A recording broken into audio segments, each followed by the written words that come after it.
guys, Ralph here. Welcome to True Power Trumpet Fitness on this fabulous Friday here in Connecticut. Life's good, campers. Life is good. Anyway, very busy morning, errand-wise and everything. My cleaning lady was here, so I cleaned out. It's 1 o'clock in the afternoon. I haven't done a darn thing trumpet-wise. But I thought I'd get this up. I told you, we had Vacchiano on Wednesday, Mel on Thursday, John Ware today, and Jerry on Monday. John Ware, I can't say enough for him. I mean, his trumpet playing is sublime, but he was the perfect teacher at the perfect time of my life, my career, and all that sort of stuff, and I'll get to it. Okay? So, let me honk a little bit, and we'll talk about the great John Ware.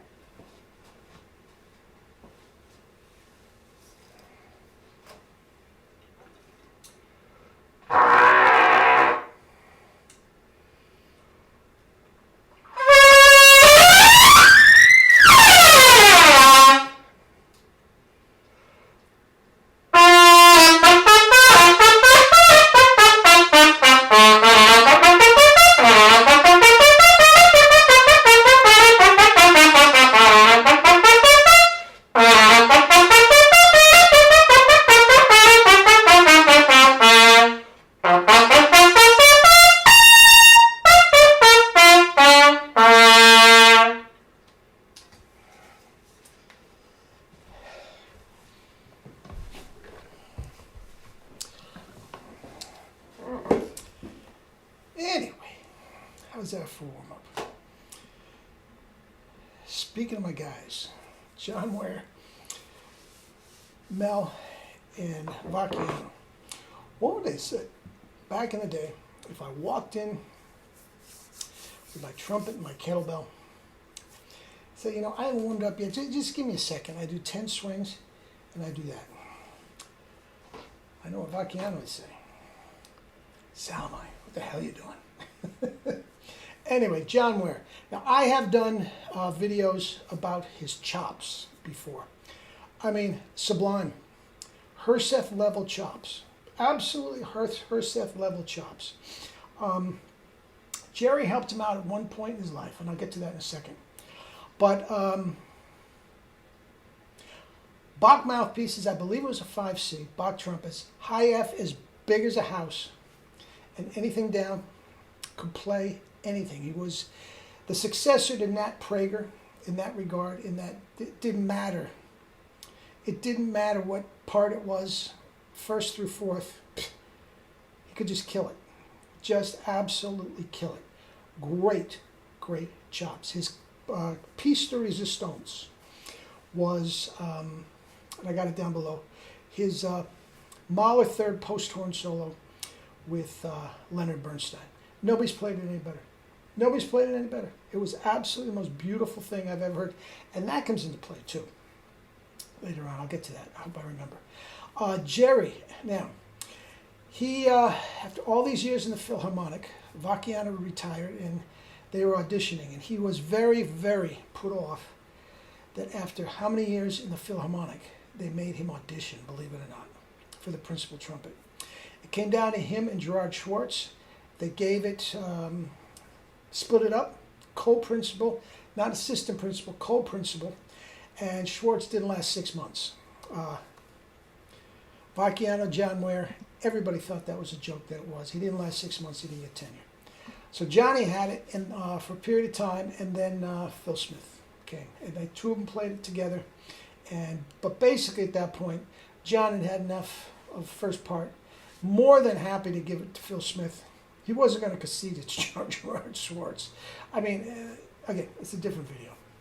But anyway, by the time he came to me, now this was my final year at Mannes. Okay, I'm a senior at Mannes. It's like the last 2 months. Okay, and basically all I had to do to graduate was, you know, clean up a couple classes, final exams, blah blah blah, nonsense. It was in the bag. Okay, but what happened was I was studying with Mel at that time. And the Metropolitan Opera went on an extended road gig to the Orient. I'm not sure exactly, it doesn't matter. But he was gone for 2 months. So they brought in John Ware, to finish up the year for me. Now, I had maybe 4 lessons with him, okay? Just finish up the year. And about a month after graduation, 6 weeks after graduation, I had a series of auditions, orchestral auditions, okay? So anyway, he's there that day, and I went in early and got a practice room. I told you, I believe it was in the Vacchiano. Yes, it was the Vacchiano video. The Manus, the original Manus building was this most gorgeous, gorgeous brown, you don't even call it brownstone. It was a freak of nature architecturally, but it was somebody's residence at some point, Manus residence. And even though it was beautiful, it wasn't the best facility for a music school, okay? And to get a practice room, especially as a trumpet, please violate the whole school can hear what you're practicing. Now, the cacophony being, if you've ever been in a music conservatory, that wasn't a big deal. Nobody was saying, gee, Ralph's chops don't sound good today. No, it wasn't, but you could hear it. So anyway, John Ware was there, and there were 3 or 4 guys in front of me, and I remember it like it was yesterday. I caught a day, man. My chops just felt extraordinary. Killing it with Jerry. Jerry got me a mouthpiece, made a mouthpiece for me that was just that Vacchiano approved and all that sort of stuff. And double C's, just killing it. I was playing Mahler, Strauss, Wagner, all on a B-flat trumpet. Chorus line, all those licks from chorus line, which was the rage of Broadway at the time. Maynard solos, everything. And John talked to all the guys. Who the heck is that guy? Oh, that's Ralph. Geez, he's got great jobs. He studied with Jerry. Now, I cut that off. John was auditioning for the New York Philharmonic. And about a month before he did it, he was backstage warming up, and a stagehand bopped him right on the end of the trumpet and he cut his lip. In a panic, he ends up at Jerry's. Jerry fixed him up and they were fast friends. So he knew of Jerry, he knew of the technique, he approved of it, the whole 9 yards. So by the time I got there, he says, man, is that you? Yeah. Wow, you sound terrific. You sound absolutely terrific. And he says, we sit down and he goes, so what can I do for you? I said, you're going to be graduating. He says, what can I do for you? What do you want to do? Do you feel the orchestra is for you? And I said, well, actually, I have some auditions coming up, the North Carolina Opera, among others. And I said, but I'm not sure if it's for me. I think I might go commercial and go Broadway and all this sort of stuff. He said, okay. And he said, well, you know what? Let me hear you play. Okay? He had Walter Smith top tones up.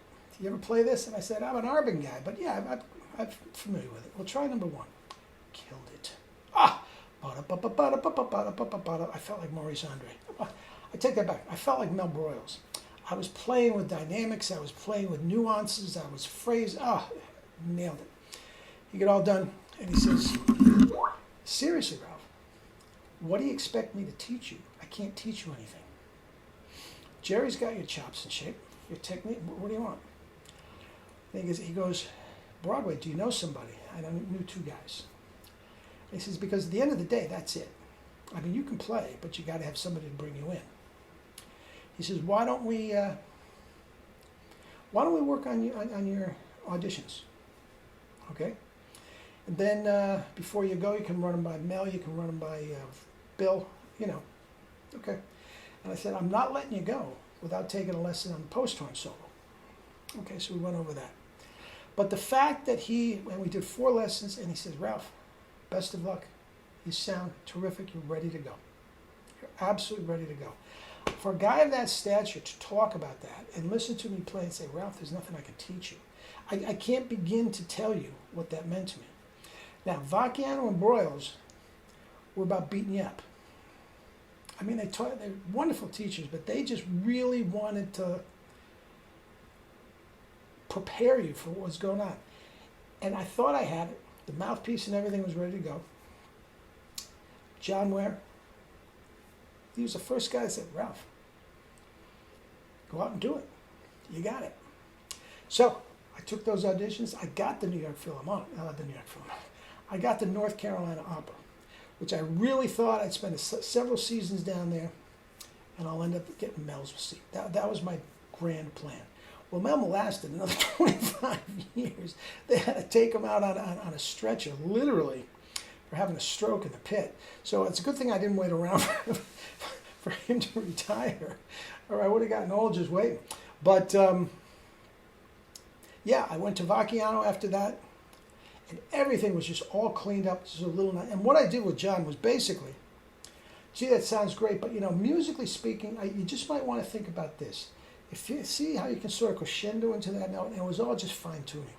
By the time I got to Mel, Ace, you play like that, they're gonna kiss your ass, kick my ass.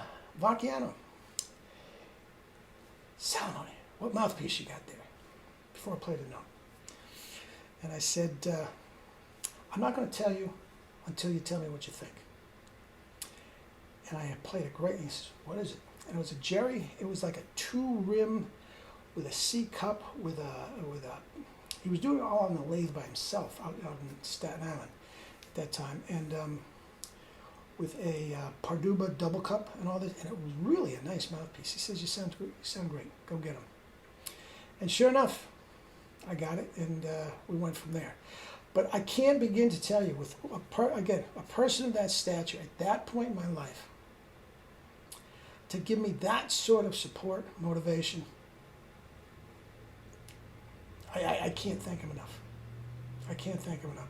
And I saw him several times throughout the years, mostly at brass conferences type things with Jerry. And each progressive time, he remembered less and less. Dementia got to him, Alzheimer's and all that sort of stuff. But what a fine man, and what chops. Oh God, what chops. What chops. Again, mostly it was fine-tuning stuff, and I would play, Mahler fifth. Think about it this way. And he'd play, and oh jeez. What a musical life I've lived. And I'd do it again in a heartbeat. Anyway, John Ware, I love you. Thank you for everything. Guys, eat and drink your fruits and vegetables and live your life with true power. Not the fake stuff, true power. Love you all.